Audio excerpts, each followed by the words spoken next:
Hi friends, welcome to my channel. ఇక హిందూ ఇంట్లో వాళ్ళందరూ కలిసి పూజ అయితే చేసేసుకుంటారు. ఇక పూజ చేసుకున్న తర్వాత అందరూ కలిసి అమ్మవారికి హారతి అయితే ఇస్తారు. ఇక అలా హారతి ఇచ్చి పూజ పూర్తి చేసిన తరువాత ఆ పంతులు గారు ఇలా అంటూ ఉంటారు, ఇక పూజ అయిపోయొచ్చిందమ్మా, అందరూ తమ తమ భర్తల చేత అక్షింతలు వేసుకుంటే ఈ పూజ పూర్తయినట్టే అని పంతులు గారు చెప్తారు. ఇక ఆ మాటలు విని రాజు అయితే షాక్ అయిపోతాడు. ఇక ఇందు మాత్రం ఏమీ ఆలోచించకుండా వెళ్ళి రాజుకి అక్షింతలు ఇచ్చి ఇక రాజు కాళ్ళకి అయితే నమస్కారం చేస్తూ ఉంటుంది. అది చూసి రాజు ఆశ్చర్యపోతూ అక్షింతలు వెయ్యబోతూ ఉంటాడు.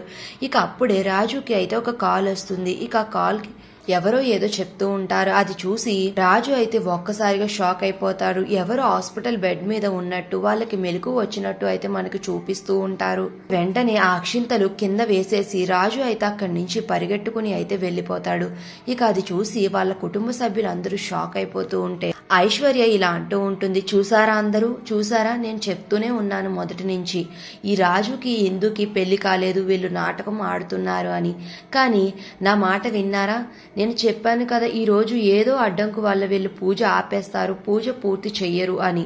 నేను చెప్పింది జరిగింది. ఇప్పటికైనా నమ్మండి, ఈ రాజుకి ఇందుకి పెళ్లి జరగలేదు, పెళ్లి జరిగినట్టు వీళ్ళు నాటకం ఆడుతున్నారు అని ఐశ్వర్య అయితే అందరికీ చెప్తూ ఉంటుంది. ఇక ఐశ్వర్య మాటలు విని రేఖ, అక్కడ ఉన్న కుటుంబ సభ్యులు, అపర్ణ అందరూ కూడా షాక్ అయి అలా చూస్తూ ఉండిపోతారు.